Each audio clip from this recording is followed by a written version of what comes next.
All right, what's up, Scribe Squad? It's another day, it's another dollar, and it's another interview. And today we're going to be interviewing one of the homies. He's dope. I know you know him. We did a whole song together, so that's how I know you know him. He goes by the name of DizzyEight. Welcome to the show. Thank you for being on. Speak to the people. Hey, what's poppin', everybody, man? How y'all doing? I hope y'all enjoy the interview. You know, we gonna be lit because I'm lit and she's lit. So, you know, we all about to be lit, you feel me? That part indeed. All right, so we're going to get right into it. What I want to know is, when did you first fall in love with hip hop? Uh,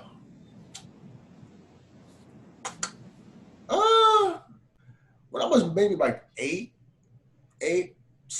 years old, it was like my dad always played gospel or hip hop or R&B. So it was just like I always grew up around it, and I think I really got into it when I was like my fifth grade year. I really got into it. I was a super the biggest Lil Boosie fan. I live in Louisiana, so everybody was Boosie fans at that time. So you wouldn't get that by listening to my music, but I was a major Boosie fan. That was my biggest influence at one point. Okay, that's good to know. All right, you grew up in the South. So did you grow up in the church? Uh, Somewhat. My grandfather was a preacher, and we kind of was trying to find our ground. I grew up part of my childhood as Baptist. Then when we moved from my hometown to the Baton Rouge area, we converted from Baptist to non-denominational. So Okay. that's why I've been since. And how was that transition for you? Like, what do you feel like is the difference?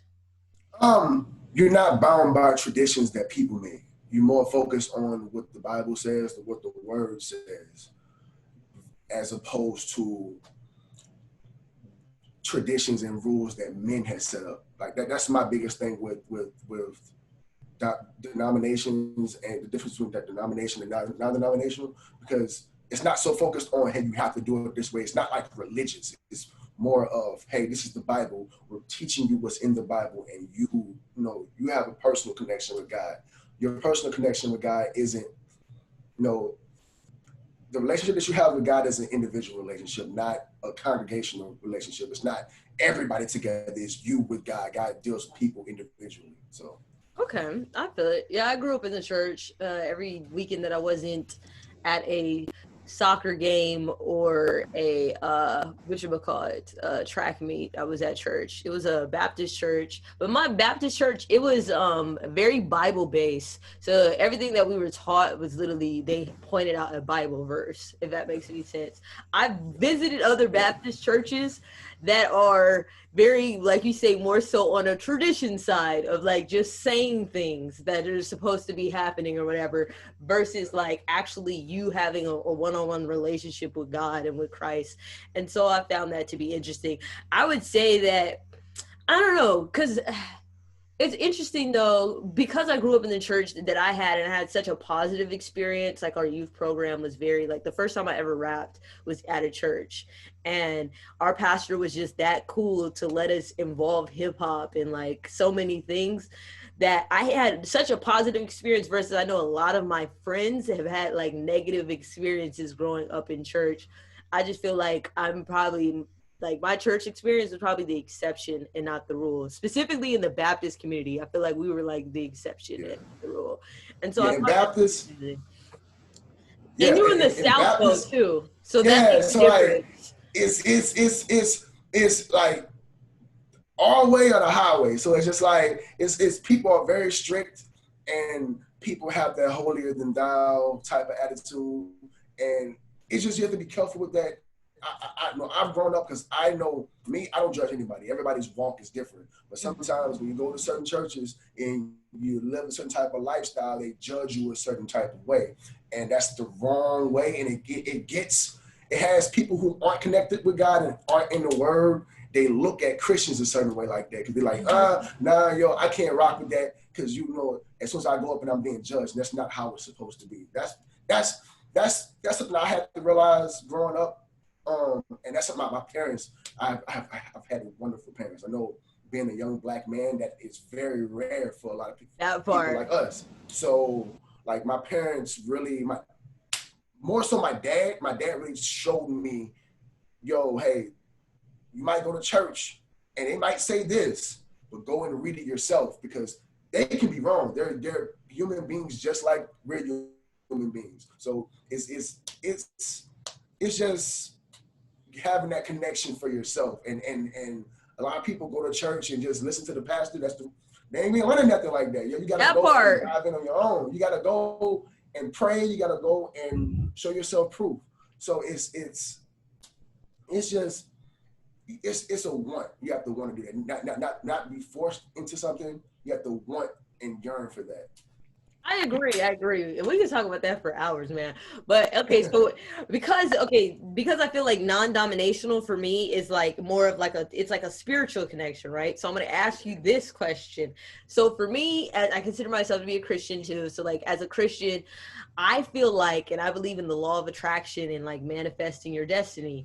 I feel like that goes hand in hand with Christianity. I know there's a lot of Christian people who feel like that's like Scientology, blah, blah, blah, blah, blah. But I feel like that's people who don't really understand. Like in the Bible, it talks about like pretty much going to get the fruits of your labor, like putting in work, if that makes any sense, for what it is that you want to do. Like God's just not going to just make it magically appear. You have to go put in the work to go get it. So I feel like the law of attraction for me is about, setting yourself up with a positive mindset, and saying like, okay, I want this and I'm going to go get it. You know what I'm saying? And manifesting what it is that you want. So I feel like it goes hand in hand. I wanted to know, do you believe in the law of attraction, and do you believe in manifesting your destiny? And are you familiar with it? With the law of attraction, I'm familiar with it. For me, the law of attraction is just the study of how people act and how the study of people being successful. And I don't take it as, oh, hey, this is a religious thing. It's more just information. It's information on how we operate as people. And I do feel like you can manifest your destiny, but I do also believe that everybody has a path and purpose that God has for them. So it's more so not so much manifesting what you want, it's more so manifesting what God has purposed you to do on this planet. Like for me, I want to be a rapper. We want to be artists. For me, I try my hardest to be the best artist I can be, but at the same time, I am okay if I never reach that next level. Like and for me, it took me a long time to come to terms with that because it was just like, it's either do or die. But I had to come to terms like, hey, maybe I wasn't meant to. I don't know what the future gonna hold. Maybe I'm not meant to reach that certain level. Maybe I'm meant to inspire somebody else to do this, to do that. Maybe I'm supposed to change a certain amount of people's lives. I don't know. So I do believe that you have to work for things. You can't. God isn't just going to hand you things. He's not going to just hand you things. He's not going to give you something that you're not ready for. Mm-hmm. He's not going to put you in a position of power when you don't understand it. You're not like if you ain't right with God, He's not going to put you in a leadership role in front of, to lead a bunch of people astray. And mm-hmm. that's how I look at it. I don't see a problem with the law of attraction thing. I don't live by it like that though. See, like I take bits and pieces from certain things and I kind of form my own way of thinking with it. That's just me though. I don't look at it as Scientology. Scientology is science. Scientology. That part. If you dig into that, that's something else. That's just a theory. Law of attraction is a theory. Mm-hmm. It's not so much factual information. It's a theory. It's what somebody came up with who've had experience, who've researched other people, and came up with a theory. It's not so much set in stone as opposed to, if you are of the faith, you look at the Bible as factual information. Not everybody does, but if you're of the faith and that's what you believe, you're going to look at it as factual information. Okay. All right. I feel you. Okay. So let's talk about, you said in 5th grade is when you fell in love with hip hop, but when did you know you wanted to be an artist what type of artist? I don't know. Did you always start off as being like an inspirational artist, or like how did it start? Take me through that process. Okay, I started rapping in 5th grade. So it was a history class, right? And I was in a class full of a bunch of white people. And I was the only black kid in the cat class. And our teacher gave us an assignment. And one of the assignment things that we could have did is to make a rap. And so the white kids looked at me and said, hey, I'm gonna get the black kid, and he's gonna write the rap for us, and we gonna get it. And so I was like, I never wrote a rap before, but you're black, you can do it. And I was like, all right, cool. So I wrote it, and I got an A. They got an F because they didn't do nothing. But we got an A. And my teacher pulled me to the side. Did you write this? I was like, yeah, this is really good. And I was like, hey, look, I might be nice. Hold up, let me start writing stuff. So I started writing. And my dad was a producer. My dad has been producing music for a while, since I was a baby. Okay. He did gospel music and R&B music. So he'll be in the studio making beats, and I'd be like out in the living room writing to the beats that he'd be making. And one day I was just like, Dad, I want to be a rapper. And he was like, rapper? Can you even rap? And I said, yeah, I wrote a little something. And he was like, oh, for real? Let me hear it. And so he said, what you wrote it to? The beat you was playing. He said, oh, okay, we played it. And I started rapping it, and he looked, and he was like, you might have something. And so that's where it started. My dad molded me at an early age, like in 5th grade. When I hit 6th grade, I was making my own beats and rapping on them. Okay. And that put me a step above other people. Like I knew the ins and outs of things at a young age. And I want to say, when I first started off, I was not an inspirational rapper. I was cursing. I was saying all kind of wild stuff, yo. So we hit them archives. We go, here's the thing. We were like, who is this? I was saying some stuff, and then I think what scared me as a little kid, I started reading about the music industry, and I started reading about dark stuff in the music industry, and I was like, hey, I don't want no parts in that. God saved me. And then I think my cousin introduced me to Lecrae. And I was like, you know what? I can do stuff like this. And when I think about my freshman year in high school, that's when I started being a Christian rapper. And I was like, man, this is the way I'm gonna do this. I may not be as big as Lil Wayne, but hey, as I know where my soul going at the end of the day. So that's the origins of DizzyEight. That's how I got started. That's really cool. That's really cool. All right, so now let's transition. You know, you've been rapping for a long time. So would you consider yourself, okay, I'm gonna ask you like 2 questions. Would you consider yourself a YouTube rapper, and how do you feel about the definition like of a YouTube rapper? I'm an artist. So I mean, YouTube rapper, I mean, it's not really a bad term. I know people get offended. Oh, I don't want to be a YouTube rapper. I mean, hey, look, if you want to call me a YouTube rapper, I make YouTube videos too. So if you want to call me a YouTube rapper, it's so be it. But I mean, like, for the longest time, like my biggest platform was like Instagram and Spotify. So would you would have called me a Spotify rapper at one point? Would you would have called me an Instagram rapper? So I mean, I use the term because people associate us in a certain light because of the people that we surround ourselves with. You know, like when you think of YouTube rappers, you think of like Jake Paul, Rice Gum, KSI, and KSI had to beef with Dax and Quadeca and Crip. So and then we bleed off of Crip. So it's just like it puts us in the realms where it's the people we're associated with. So I mean, I don't care. You can call me whatever you want. I mean, if you want to call me, I don't trip off of that. I don't trip off of that either, but I just wanted to know your perspective. Okay, so speaking of KSI, you did the KSI challenge. You know, if you guys haven't heard it, make sure you guys check it out. But what was that experience like for you? I didn't think I was going to do that. I'll be real with you. Like, I heard the challenge, and I was like, hey, I'm going to rap on this. Like, the same day I heard it, put it out, I rapped it, recorded it, did the video, put it out. And I went to sleep, woke up, 15,000 views. Like, oh, snap. this is new. I ain't never had that many views in like the first day. The next day, 50,000 views. I'm like, oh snap! And then when I got in the video, I was like, hey, yo, okay. I didn't think this was gonna happen, but I mean, look. If I know that was gonna happen, I would have spent more time running that. Yeah. I wrote that in like 15 minutes. So I mean, it was a good verse, wasn't a bad verse, but I feel like I could have did better. I was impressed by other people. I feel like other people were better than me, but so that's just what it was. I didn't think it was gonna do that. I'm glad that it did, and it opened up a lot of doors and stuff like that, and a lot more people know who I am. So it was spontaneous. Look. I ain't got nothing bad to say about that. KSI, my favorite YouTube rapper. That's funny. No, they say it's the thing that you least suspect. It ends up being the one that's viral and pops you off. So I find that to be very interesting.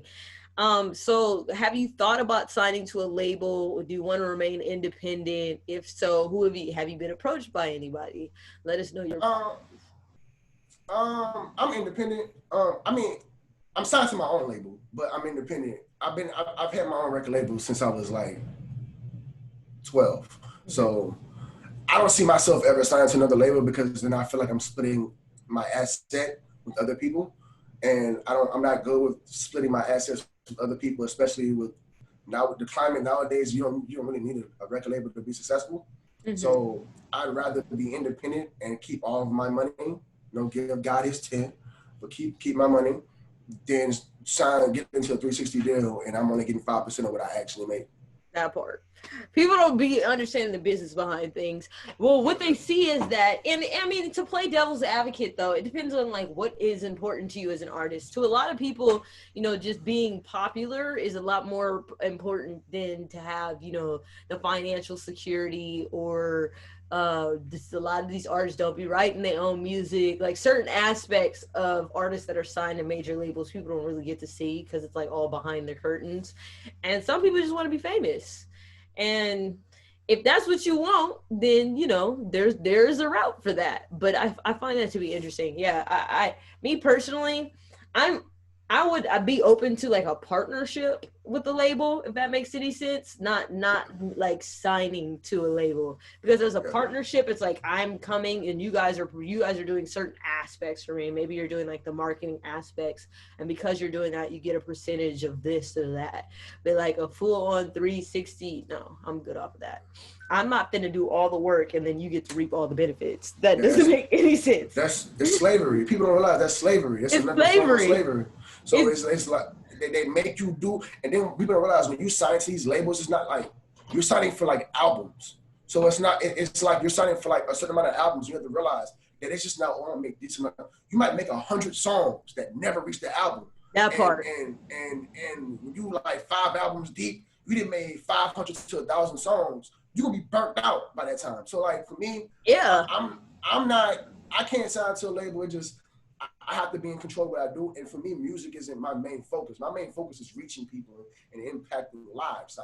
Now I would like to live off of my music, but at the end of the day, my mind's in so many other things, like life insurance, real estate.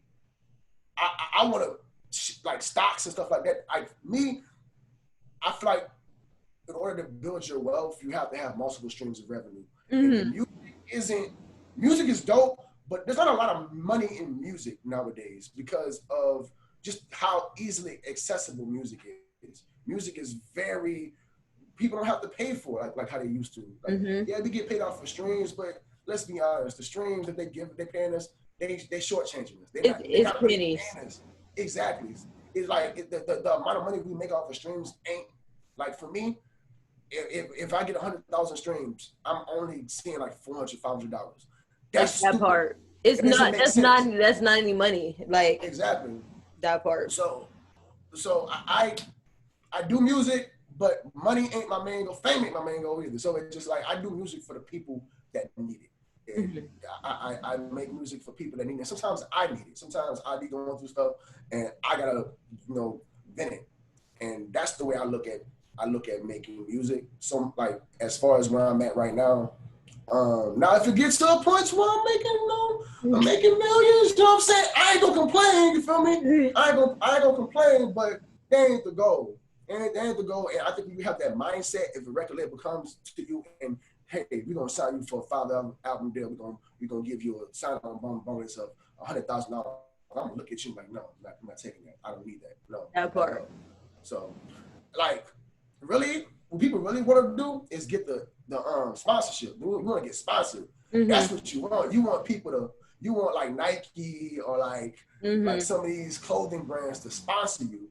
That's where you're gonna make your money and shows, but not so much now because the pandemic. Like you know how much people's revenues have been cut because they can't even do shows. Exactly. Like, people's livelihood. Most artists. Exactly. That's what I'm saying. Most artists, most of their money comes from shows. People think that, oh no, it streams. No, it shows. It shows. You know how much money it is to go to a show. If you sell a ticket for $20, $40 a pop, right, and you sell out like say 10,000 people, that's $400,000. That part off rip, just off of that. So it just is for me. Music is just really fickle now, and it's good to do it and impact people, but it's just hard to really make a living off of what you're doing unless you're some big major artist. And even then, they don't make as much money as you think they will make. The labels are still making more money, and so it's just interesting. But you told me you grew up, in Louisiana. Where do you live now? What state are you in? You still out there? I still live in Louisiana. Plan on moving next year. I don't know where I'm moving. I'm just getting out of here because I don't like Louisiana.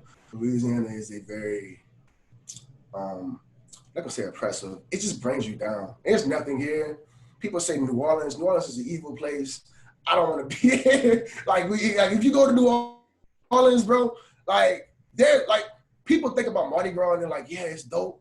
But if you actually live out there, you actually are from this area, but you're beyond Mardi Gras, there's some really dark stuff out there, and you don't want to be there. Like it's just New Orleans is rough. It's really rough, and so that's all I was gonna ask you about. It's just like your opinion of the world and the state of what we're going through. We could talk about George Floyd's death, Ahmaud Arbery, Breonna Taylor. What are your thoughts?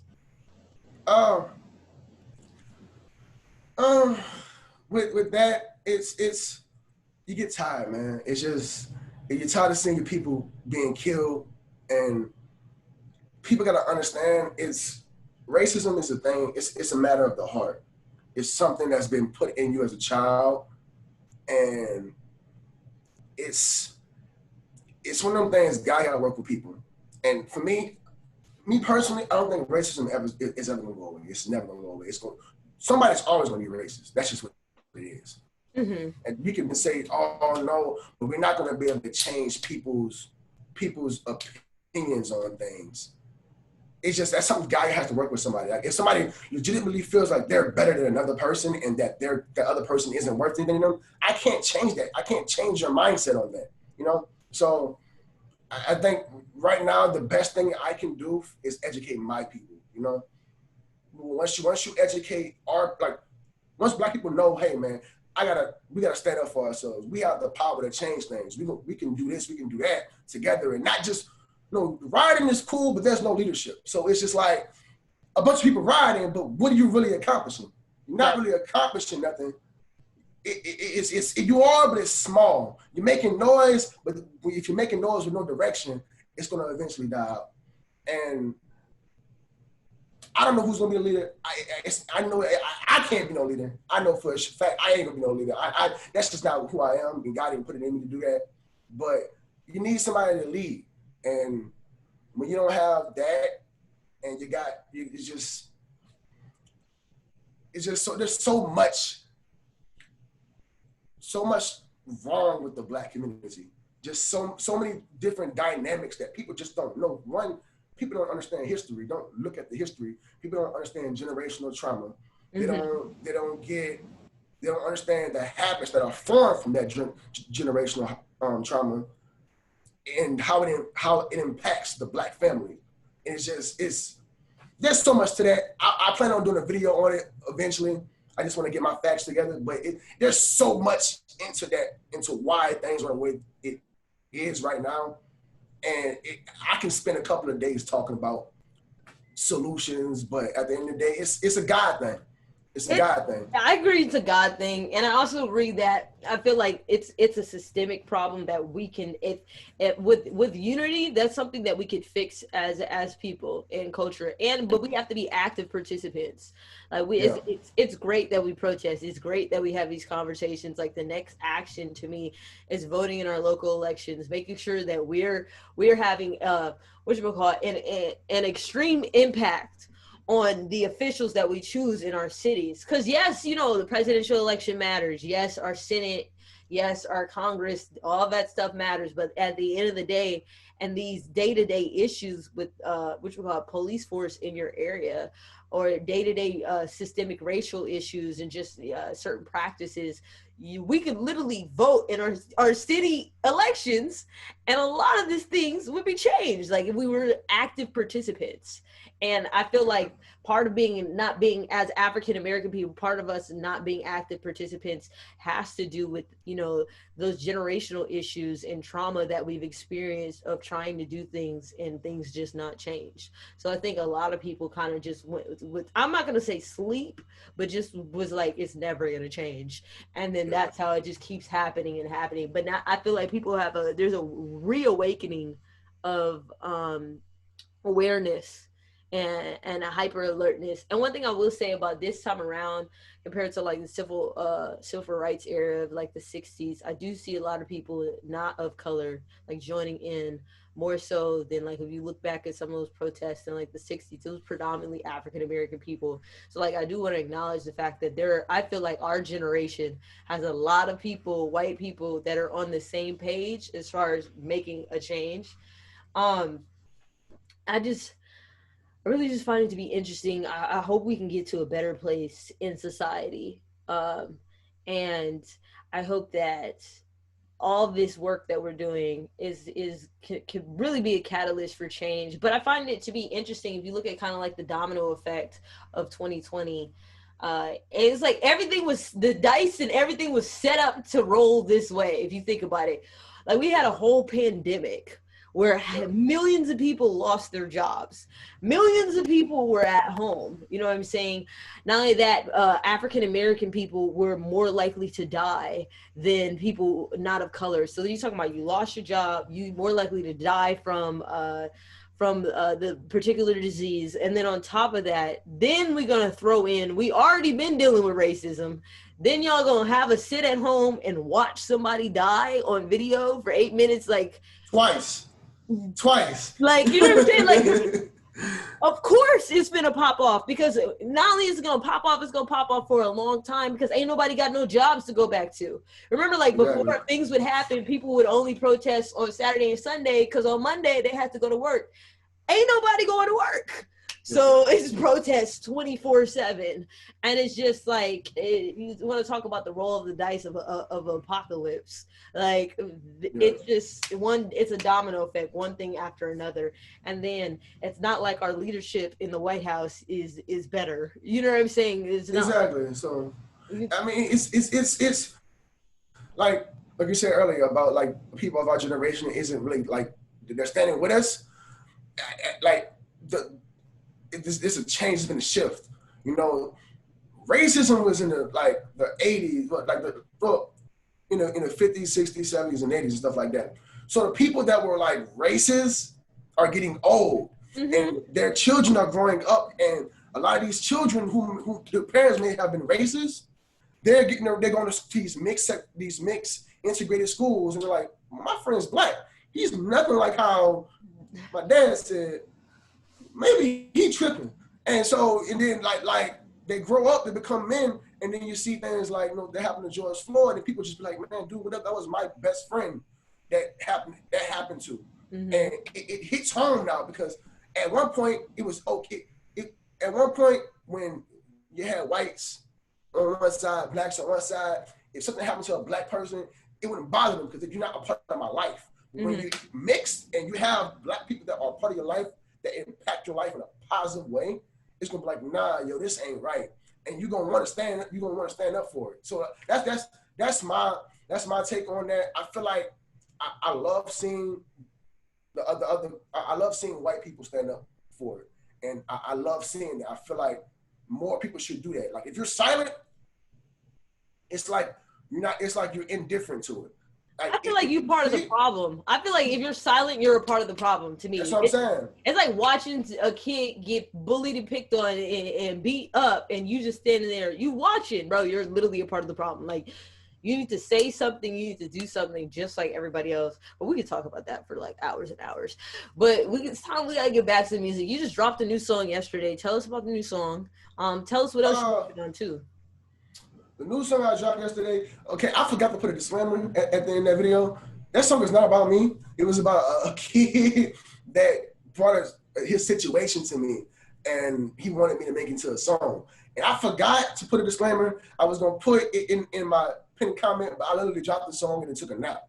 And I woke up, I saw all these comments saying, "Oh, I'm sorry for your loss." I'm just like, "Oh, dang, yo, dang, But we thank know you." now. but but now, like, I mean, I've been in a situation, and I pulled a lot from what the kid was feeling, and also what I was feeling. I felt like that before. I've lost people, but not like that. Not like in a sense of like it's like that. But I've lost people, and I know what it's like to feel like that, especially being a young black kid or young black man. It's just like when you lose your friend to things that happen in your environment. It makes you look at man, do what is I gotta be better than this. I can't do the same thing. And you know what, he might be gone, but I'm succeed for both of us. And that's kind of the message I was putting into the music, and that's why I call it statistic because I don't want to be that kid. I know he doesn't want to be that kid, and I don't want to be that man to grow up or to be the person that said, oh yeah, he gonna be a gangster, or he gonna be in a gang, or he's gonna end up dead, he's gonna be hooked on drugs, he's gonna be in jail. I don't want to be that person. I don't want to be part of that statistic. I want to be who I'm supposed to be. I want to be looked at as an individual that has impacted somebody's life in a positive way. Gotcha. Well, I love that. I definitely love that. So you got any albums coming out? Something we need to know about? What's good? I've been working on a project. I don't know when it's going to drop. Just know that I'm working on a project. Two actually, an album and an EP. I don't know which one. The EP probably can come a little bit earlier because I want the album to be a certain way. I'm really outsourcing a lot of different producers to get a certain sound that I'm looking for. It's gonna be different. Like you're not gonna better. It's gonna be different, and that's where I'm at right now. I'm focusing on life stuff at the same time, so it's like I take my time with it. I know for the longest I was doing songs like every week, and that is I commend anybody who can make a song every week. I did it for 6 months. I'm not doing. I can't do that. That is so difficult to do, and it drains you, man. Like I start seeing a decline in my quality. I know some people might not see it that way, but for me, when I listen to it, it's like nah, Diz, you could have did better than that, dog. You forcing it though. You could have came harder than that. Yeah.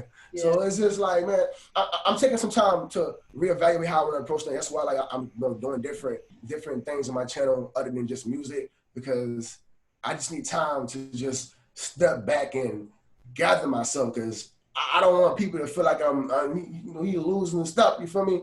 Now I'm nice. I'm gonna always be nice. You feel me? I gotta take my time with it. Music isn't. I don't want when you make music like fast food, people gonna digest it like fast food.